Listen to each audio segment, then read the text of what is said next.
Welcome to Spiritual Insights for Challenging Times.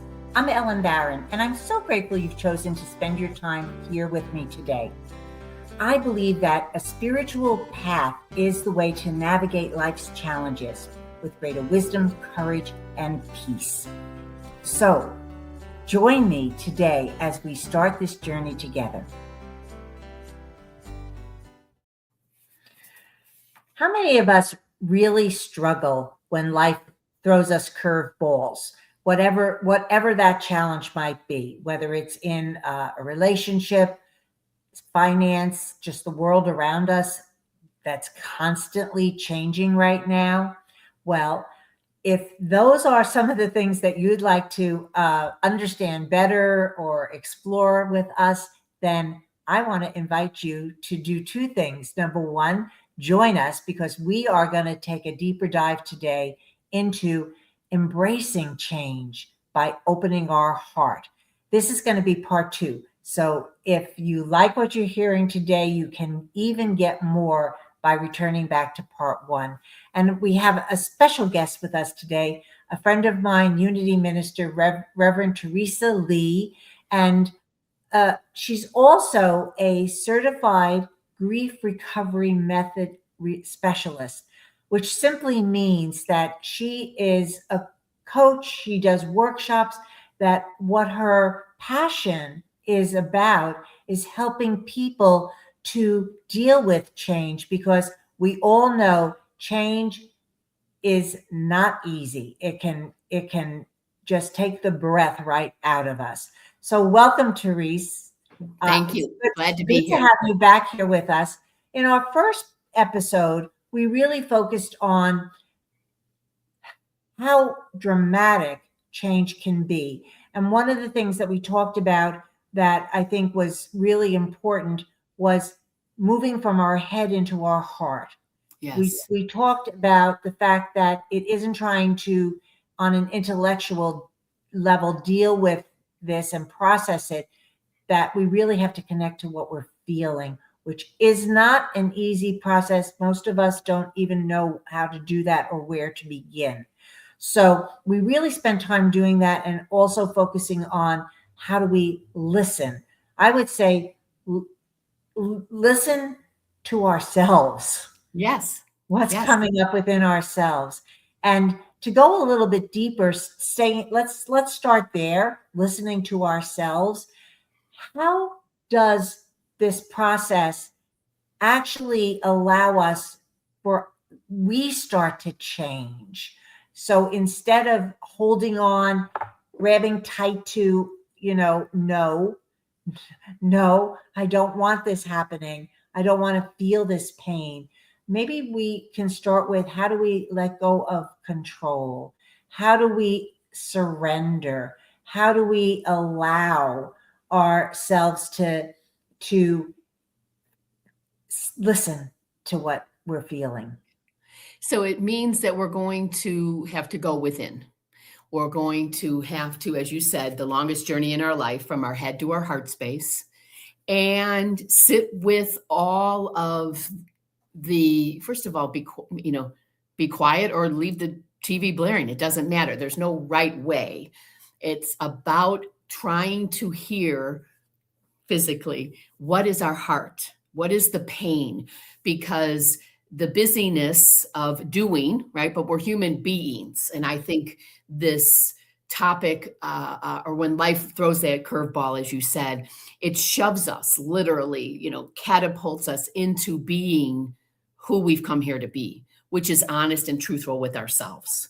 So let go of the busyness of doing, although as we both know as widows, sometimes it's easier to do, because then the moment we be, then the feelings come. So create the time on purpose to be with it. And maybe it's only 5 minutes at a time. It's all right. There's, again, no prescription. No one's the boss of you, and nobody has any answers. All we know is we have tools to do this. So as we learn to let go of the control gift, which means we have to open our hands. We can't, as you demonstrated, it doesn't mean this, the holding on to it. It means we're willing to receive receive from the spirit within us, right? The intellect within us that will say, you know, this hurts. Or also then maybe reading some materials that we might have that you and I could provide possibly to a podcast, something, you know, go back to part one and then understand I'm thinking about this, but now I've got to really start feeling it. And that's where I think then the trust comes in, because you might start to cry. That was hard for me because I never was a crier. Will I stop? And then the fear of, oh, I'm never going to stop crying would hold me back from feeling. It's not healthy. So the trust, and I have an acronym for trust, truly rely upon Spirit's timing.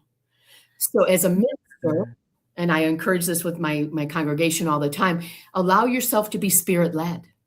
Right? Rather than ego driven. The ego is going to say, stop crying, you know, buck it up, buttercup, put a Band-Aid on it, you know, be grateful for so many things. In Spirit saying, hey, sweetheart, honey, you know, hug yourself for a moment and sit with that pain and what is the reality of it. And one of the last things we spoke about was actually, you know, writing stuff out. Right. And so how will you do that? It means that you're going to trust the process of a 40-year program, 44 years actually at this point now, that the grief recovery method has used with both men and women all over the world.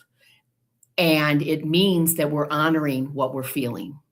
And Ellen, that's what we know helps us heal. You've said so many wonderful things. So two things I want to touch on, and so I'm going to try to remember them both because I think they were really important. And I love that you said you can sit in the quiet or have the TV on, because I know for myself, I wanted to escape. I wanted to escape. In fact, I remember all of a sudden I was watching science fiction and fantasy, and I remember saying, who am I? I have never watched science fiction and fantasy. Who did I become? Because I often watched a lot of the same things, programs as my husband. We you know, got into little routines of, oh, this is a great show. Let's watch this together. And that wasn't part of it. But what I realized later on is that I couldn't watch those shows because a lot of them would be like maybe spy stories or action stories. Anything that was too realistic, too heavy, I couldn't go there. I needed to, and TV became an escape mechanism for me. It was like I couldn't read. I couldn't quiet my thoughts. Correct. In the beginning, I couldn't quiet my thoughts. I do want to share that while I escaped with the TV and sleep, those were the two things that I like to do when I'm in grief in the very early stages, especially. It's like, okay, now it's time for a nap. But the other thing was I continued to do my practice, even though I couldn't quiet my thoughts. I continued to wake up in the morning, get my coffee, sit down in my chair with the things I like to read. Maybe it's the Daily Word. Maybe it's an excerpt from a book that talks about, you know, some spiritual insights that might resonate for me in that moment. This is my usual practice. And then doing a little quiet meditation. I couldn't do all of that, but I took my coffee, I sat in my chair, and I just allowed myself to be sitting in the chair. And if I could close my eyes in a meditation, that was great. If I couldn't, I just read something if I could. I gave myself permission, I think is what it is. And I love that you said conscious, and it's a choice, and to set this intention, because that's how I talk on Sundays. You know, we get choices, we get to set the intentions. And that probably was embedded within my own consciousness without me having to realize what I was doing. But it was because actually I began my spiritual journey in a program of recovery. And one of the things that also constantly was a message that I use to this day is when things get tough, that's when you pull in closer. Yes. That's when I pull into my tools, my connections, my spirit, my practices whether they're working for me or not, because they are, even if I don't know it. And that self-preservation part of us, to get you into your chair, to do the routine that was somewhat normal when the whole world that you knew shattered. So that's part of us, the unconscious part of us, that at least got you in the chair with the coffee each day, whether or not the practice happened. So when we are allowing ourselves, again, to move from the head to the heart space, there is some of those practices that will kick in for us. So my escapes were eating. And I'm grateful to say, that I've released all of that 70 pounds that I put on after Tom passed, to just because that was my comfort of way. And I was a doer. So when I found the grief recovery method 7 years ago, 8 years ago now, then it was like, oh, I know this. I'm supposed to be. It wasn't that every day I was doing, but I certainly was doing and eating way more than I was being and conscious, because it was self-preservation of just continuing on to keep myself alive, because I wasn't going to the heart space. Right. And that's why the heavy coat, so to speak, of Yes. weight that puts on us. So everybody, and just between you and me, look at the differences in how we dealt with it. And Yes. there's many things. They call those short-term energy boosters and sometimes it's shopping. Sometimes it is, sci-fi TV. So it could be many other things out there that I don't have to name them. You can imagine that. Exercising, not exercising, Yes. whatever. And so be aware, what am I doing to keep me from stop being? And that's where the allowing, that you use the word allowing, happens. There was one other thing that you said before that I also resonated with and love to hear, which is that this experience of grief, or I don't know if it's just grief, this experience of dealing with change. Do you want to call that grief? Loss and change? Well, okay. Loss and change is what causes grief. Okay. So grief is whatever, so it doesn't have to be the death of somebody we're talking about here. It could just be whatever it is that is a major change in our life. But that one of the things that you said is that it catapults us into becoming who we are really meant to be here. And I heard that so loudly when you said it, because that was another part of my process. I don't remember exactly when it happened in the journey, but there was a point where I said to myself, my husband and I had just moved to Raleigh. I had just taken a position as the minister in the church. And it was COVID 2020. So already things were changing. And then he was ill for a year. So the whole thing that happened when he passed away, I said to myself, what am I doing up here in Raleigh all by myself? And what was this? What it was all this whole thing about, all this spiritual work and becoming a minister, and what was I doing with my whole life? What is my whole life about? Right. So it did catapult me. That's why I heard it. It did catapult me into having to really look again at, understanding the process of where of the choices I made that brought me to the moment that I'm in. And correct. What I came to understand really clearly is that I'm in exactly the right place, doing what it has always been my heart's desire.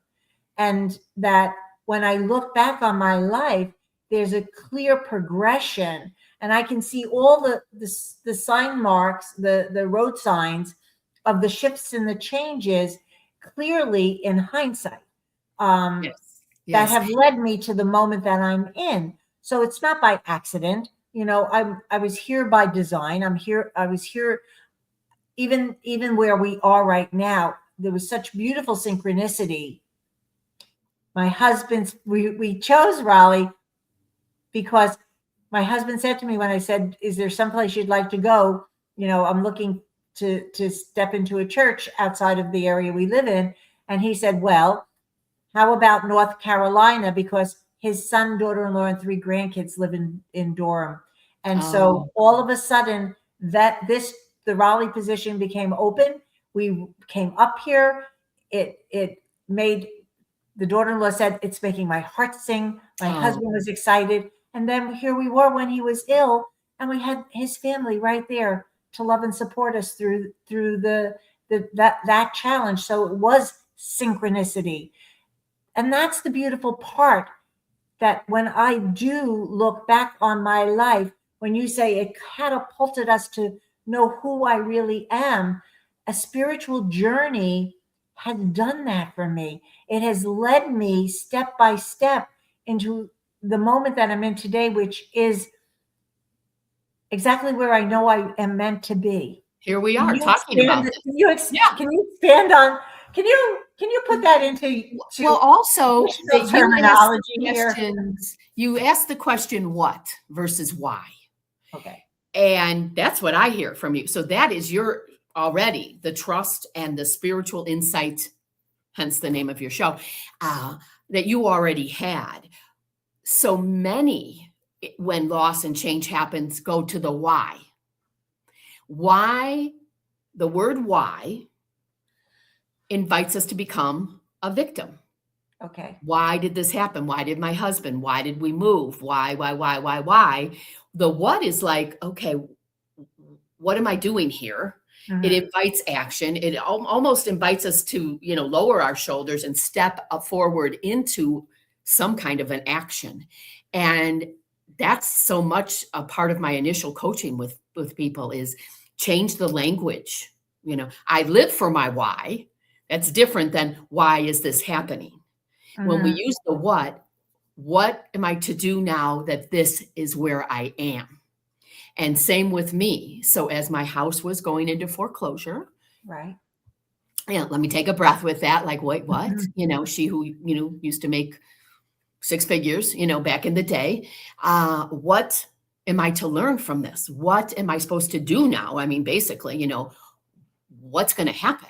And so if I can keep asking the question, what, it allows my subconscious and my heart to be open. Again, what we want in this whole process of dealing with loss and change. So then I'm available to listen to what it is. If I think I'm controlling everything, or when I do think I am controlling everything, depends what your words are, then I'm not listening. I can't hear your spirit speak if I think I know everything. And so that was one of my big lessons when Tom passed. And he died from a ruptured berry aneurysm. So totally unexpected, just got a clean bill of health, 4 days prior from Unity. That's where he worked, Unity Village headquarters. And we didn't talk about him dying. We were young. He was 63. I was 53. Like all we knew was we were going to live happily ever after together. And so my what was lots. And sometimes it meant I was swearing. I have a full swear jar of quarters, Ellen, because it was like, what am I supposed to do now? And, it was some some not nice word, and put the quarter in, to because that's what my grandma taught me to do. And so what is it I'm supposed to be learning from all of this? And not from the fact that he died or, because I never went to the victim mode. It was, what does my soul want me to know that it would have me experience this? And that really takes you deep within yourself, because it is about my soul. His death affected me, but his death of his physical body was about his journey. Mm-hmm. I happened to be affected by the removal and the loss of him physically here. And that's when I had to go back to what I know principle is about, and thankful for all my Unity roots and things like that, to get back into what am I supposed to do now? What do I need to trust so that I can be rather than do? Therese, we have actually more in common than we realized, because my son passed away 16 years ago so this October will actually be 17. Wow. And we had moved from New York City to Florida at one point when he was in remission, because we thought everything would we'd have more space. He could ride a bike, swim, all this kind of stuff. And then the cancer came back aggressively and he passed away. But we did this. He passed away in 2008. So we were down in Florida. We bought property down in Florida at the height of this big bubble. My husband used to joke and say, I like to buy high and sell low. So, so what ended up happening, though, is my son passed away. We were stuck with two properties because whatever. We were stuck with two properties that were way overpriced when we bought them for what was there. My job at the time, I wasn't a minister. I was an interior designer. So my job, which I went down with my New York City firm and had a showroom there. But now that wasn't, they closed up because everything was closing up. So I didn't even have a job. So we sold everything low and moved from Naples to Fort Myers. But I just remember thinking, this is all in 1 year. So I remember thinking, I lost my son, I lost my job, I lost my the homes that we had. We were in someplace else, and I said, one more. This is in 1 year, from October to October, and I said, one more thing. I just can't breathe. I cannot take one more major change. I cannot breathe. But because I had a spiritual practice already in place for at least 20 years, I'm losing track of time. I picked up this pamphlet called Acceptance because I also knew the serenity prayer. Grant me the serenity to accept the things I cannot change, the courage to change the things I can, and the wisdom to know the difference.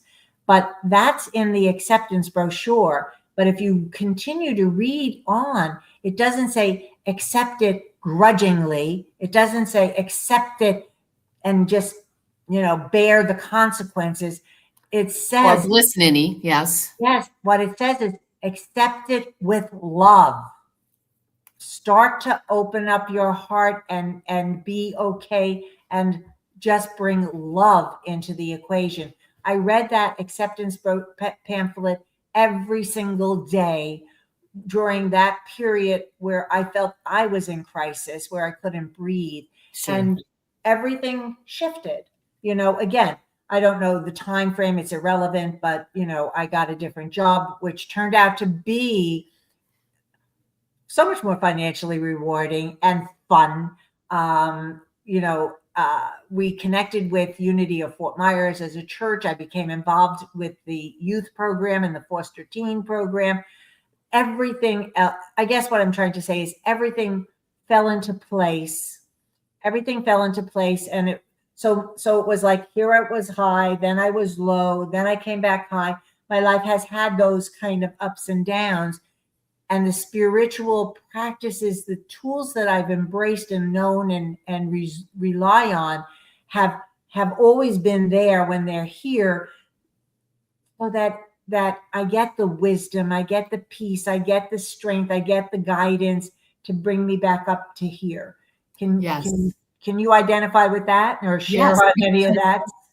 And those are the words that I use. So accept change, acknowledge the loss. And that's what you were doing, which allowed then for you to be open to all the other goodness that was on its way to you. It just was waiting for your acceptance. And I'm kind of in that situation now again in my life. But I came up with those terms, Ellen, because I was asked during COVID to work with the little town of Bluffton that I live in because of the changes and the deaths that were happening. And it happened to be a Unity person, thank God, who runs the PR part of the town. And I said, don't call it grief.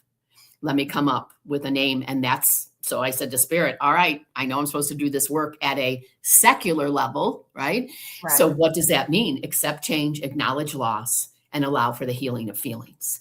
And so that's what you did. And unbeknownst to ourselves. So when we had this ceremony in the little town of Bluffton, we, instead of calling it a burning bowl, we did a bonfire. And I mean, these people were able to release all of their concerns that were plugging them up, that was, paralyzing them, right? Whether it was who's going to die from COVID or will we ever be normal again? Remember those years. Yes, I do. All of those questions and the relief that everybody felt in the town. And for myself, every time a change happens. So as I'm planning this summer of weekend retreats, right? And some people have to cancel sometimes for whatever happens. And I go, all right. So I accept it, right? And then I acknowledge that I'm sad about it, or whatever feelings, could be frustrated, could be mad even, right? Disappointed. And then allow for the next opening to happen for whatever that might be. And it takes us again out of the head to the heart, and it engages our trusting, and it engages all of those spiritual practices that we have for those of us who have control gifts. Because the control gift wants to step in and organize and fix and make sure, and we think it's giving us some kind of security, which of course we can all laugh out loud now at our age, knowing that that's not going to happen. And when we can just sit with the discomfort, then our heart is able to talk to us. And that's where the truth of life happens. That's where the reality and the empathy for another in a different situation also gets engaged. Yes. And, one of the things also that I found is during my period of grief, in the beginning, I identified this as there was like a heavy weight on me. That's the energy felt heavy. Everything felt heavy. And at one point, once I had started working with, just making like I shared, just sitting at the chair, doing the practice that I had, and just allowing myself to go through whatever is going on, and not putting a goal or a time limit on it. Correct. Just saying, okay, but trying to support it with the spiritual practice, because I knew that was the path that was gonna help me to release the pain, release the suffering. And so one of the things that I ended up doing was, there was a particular reading that appealed to me, and it was really talking about how do I just saying it was an affirmations. That's what it was. It was a series of affirmations that said, I release any of the pain and suffering that is holding me down, and I feel the heavy weight. I am open to the activity of spirit within me to lift me, to heal me, to transform me. I apply spiritual practices in everyday situations. And there was just this whole series of affirmations, including I set an intention so firmly that it can do nothing but manifest. And Yes. when I would say that affirmation, I would sit and think about, what is this intention I want? What is it that I'm setting this intention for? How do I vision things? So when I had said, I'm just tired of the heaviness of this feeling, I started picking up this reading with this series of affirmations and denials, and just because it was really, to me, I like that. I like the boldness of I release, I am claiming, I want, I'm ready for this. I'm ready for my good. And I read that every single morning in my meditation. And then I meditated on this. And I remember it was December. Just happened to even remember the month I did this. And by the end of the month, that weight of the energy of this sadness and grief was gone. It was lifted. I was in a different place. Was I still sad? Was I still, subject to crying or something like that? Yes, that part I hadn't healed entirely, but now the napping constantly, the watching, TV all the time, that part started to lighten. Yes. I felt a shift, and it was that practice, I know, that created it. It's about incorporating what you're going through into the life experience that you're having at the time. Because trying to think you're Superwoman when you don't have, the Spider-Man suit or the, Superwoman suit isn't going to help you. So you've got to deal with the clothes you have on, and deal with life as it's happening in the moment. And you can only do that if you're going to be honest with your heart. Yes, I agree with you, and we're coming to the end of our episode for today. So I would love to ask you, Therese, if you could provide our listeners today with some practice that kind of comes from what we were talking about, something that they can take with them to do. And in the meantime, what I want to mention is we are going to put the contact information for Reverend Therese in our on our links, and you can hear more from her or contact her if you want to reach out to her for any reason. So tell us Yeah. tell us the spiritual practice. Leave us with a spiritual practice. So a practice would be, I know in episode 1 part 1 we were talking about actually writing down. Right. And so some of the prompts for this writing, because I still believe that's how the heart heals, is to actually get it off and out of your heart space and onto paper where you can actually read it or burn it or whatever you want to do with it. But it's got to get up and out of us. And so, you do forgiveness, you do thank yous. And then how about what is the loss going to mean as far as a hope or a dream? So my husband said we would live happily ever after. And we did until he died. So now I am, so what I've been writing for 14 years is, so here's what I did today. I went to this new town, or like when I met Ellen for the first time, I came home from UMass and I just write it down. Like, so guess what? You didn't get to meet Ellen. I got to meet Ellen, and here's what she's doing. And so continue to prompt yourself to dig deeper, because you can do forgiveness and you can do thank yous. And then you've got to also somehow identify what are the mores, the plannings, and some of the potential disappointments, because Tom's never going to meet Ellen in person, right? So that's a reality. Again, you want to be real with yourself, and then talk about it. Here's why you would like her. Here's what is going to happen when she and I continue our work on change and loss together. So again, going back to how are you honoring yourself, and notice when you are being in the doing mode versus the being mode. And then shift back to center and say, oh, I am doing too much. I need to go back to being so that I can honor the truth of who I am and all of my feelings. And that reminds me of where you started by saying, always trusting in spirit, trusting that this process, when we allow ourselves to be human and divine, when we allow ourselves to connect to that inner strength, spirit guidance, that will lift us and move us forward. So thank you so much for this visit. And I just had a thought. I think what we will do is we're going to do a workshop in August. Yes. So I will put that information at the end of our podcast too. So if any of our listeners want to come to our workshop, we will do a hybrid version.